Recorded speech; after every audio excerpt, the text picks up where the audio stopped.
All right, so this video is all about the Pythagorean theorem, lesson 8.2, and this is going to kind of be a very brief and quick overview.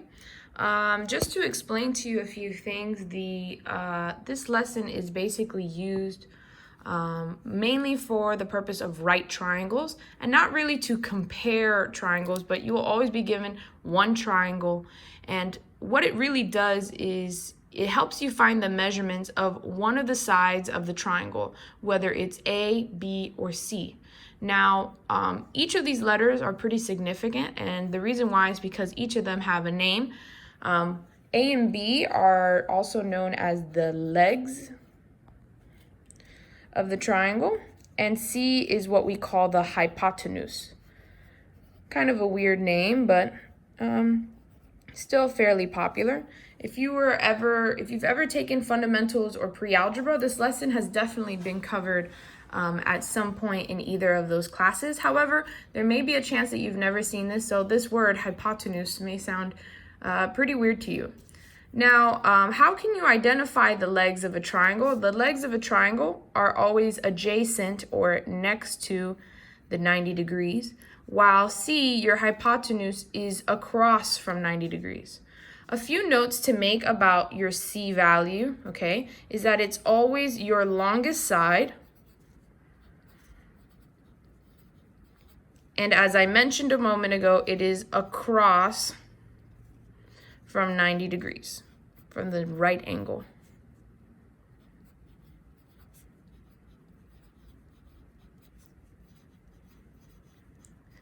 So what does this do? As I mentioned, it helps you find the values of A, B, and C, and as long as they give you two of the values, you can definitely find the third one. So let's talk for a second about Pythagorean triples. This is mentioned on your printed notes here, okay? But I just kind of shortened it up a bit. What are Pythagorean triples? Well, there's certain numbers that always work when doing the Pythagorean theorem, or in other words, when using this formula. For example, I have the numbers here 3, 4, and 5, and if I was to use it now, it would kind of go a little like this. 3 is A, 4 is B, and 5 is C. Now, a common question that I get is, how do I know which one's A and which one's B? Because they're both adjacent to 90 degrees. Good news is it doesn't matter. This one could have been called B. This one could have been called A. The one that's always super important to label properly is your C, which is the one across. This one always has to be C. And now that I have labeled it, I can use the formula A squared, in this case 3 squared, plus 4 squared equals 5 squared, which is 9 plus 16 equals 25. And let's see, what is 9 plus 16? Well, it's 25. And does 25 equal 25? Yes, it does. This also works the same for some other numbers like 5, 12, 13. If I was to label the ones adjacent to the right angle, I can label this as A, B, and the one across, or my longest side, is C. As you can see, I have 5 squared plus 12 squared equals 13 squared, which is 25, plus 144 equals 169. And when I add 25 plus 144, I do get 169. This worked. So there are certain numbers that always work. There's a pattern.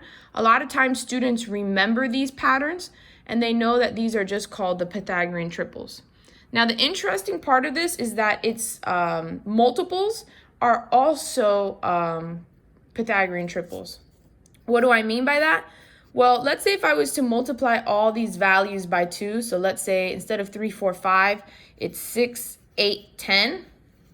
This is a Pythagorean triple, meaning I can just look at this and know that it makes a right triangle like these do. Same thing, if I was to multiply these values by, let's say, 3, which is 15, 36, and 39. Again, because they are multiples, right? It's basically a multiple that's involving the numbers 5, 12, and 13. I know that this is also Pythagorean triples. These are also other common Pythagorean triples, and their multiples as well would also make a right triangle. So, as you can see, we've been always given 3 values, and we've been identifying if they're right triangles. So how about if I told you that there were different types of triangles? Well, some things that you should know about is when I use the formula a squared and b squared, and if it does equal c squared, I know it's going to make a proper right triangle. However, if I use a squared and b squared, and c squared just so happens to be bigger than these two combined, then it's not really a right triangle. This is an obtuse triangle. And same thing applies. If I combine a and b, and c is smaller than a and b combined, then I know it's an acute triangle. So some great examples of this are the ones right here on the bottom of your printed notes. I'm going to show them to you now. It says here, the examples say to decide what type of triangle is given. Okay, and take a look at number 1. They basically got these values. They labeled them as A, B, and C, making sure that the longest side was C and the other two were A and B. Okay, they used the formula a squared plus b squared equals c squared, and they solved. And when they got the square of each value and they combined it, right, they noticed that, this is supposed to have a 2 next to it. That's a little typo there. They noticed that 2,704 equals 2,704 on this side. So I know that both sides equal, meaning it's a right triangle. They did the same thing over here for number 2.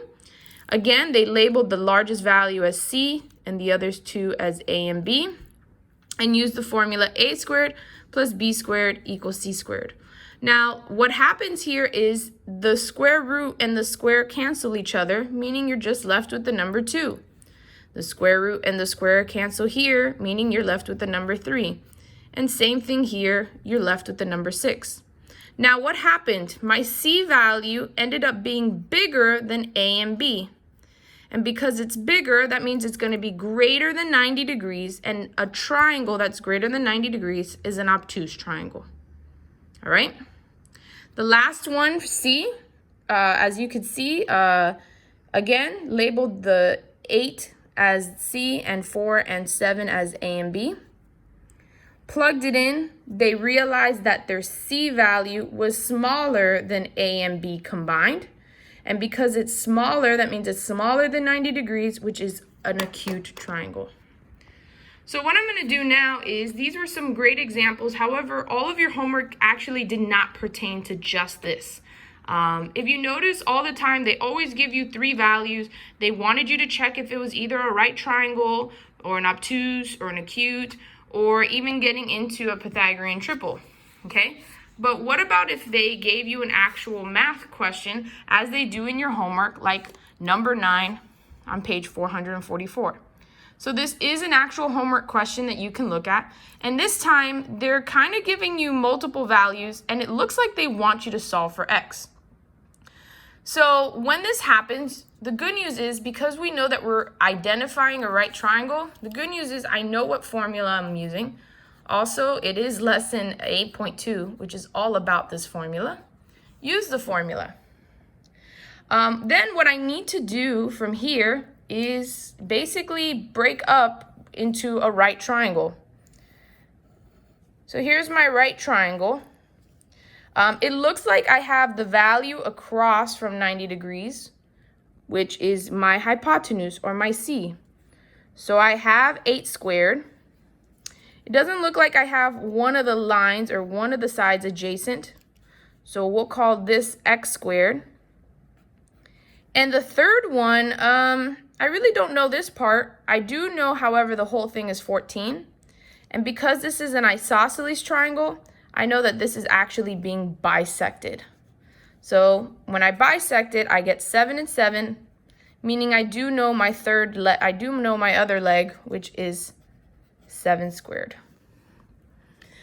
So now that I have this, I can solve for the value of x, which is 49 plus x squared equals 64. I subtract so I can solve for x. Okay? And when I do that, I get 15. And now I get the square root of 15, which you really can't. You can leave it as such. But this is how you would find the value of x. This is when you would find a missing value. You have to plug it in for a, b, and c. Make sure you identify the missing value and solve for it. Now, number 24 is very similar to what we have. Here they give us already all three values. We just have to make sure from the homework which one, if this is actually a right triangle, and more specifically, is it a if it's a Pythagorean triple. The first thing I need to do is identify which one is my c value, and as you know, my c value is always my biggest side. So if I actually divide these out with just a plain old calculator, you can see that this is 0.86, this value is 0.47, and this value, when I divide it out, is 0.97. So this value is obviously the biggest, meaning this is my c, and the other two are a and b. From here, I can then use the formula a squared plus b squared equals c squared, making sure that my c value is being squared, and my a and b are also being squared off. And the reason why I wanted to do this one is because a lot of students get afraid of the radicals. So let's kind of do this now. What this means is that this squared is going to the top and the bottom. So 3 and squared, the square root and the square cancel out, leaving me with 3. And 2 squared is 4. I do the same thing here. The square root and the square cancel out, leaving me with 2. And 3 squared is 9. Now 35 times 35 is obviously a very big number. I'm going to kind of leave it blank for now. But as you can start already seeing, when I start combining these and getting its common denominator, and I start working it out, you will see that they won't equal each other eventually, right? So this a and b value will not equal the c squared value. When this happens, you know that this is not a right triangle. This is not a right triangle, and obviously if it's not a right triangle, it is not a Pythagorean triple.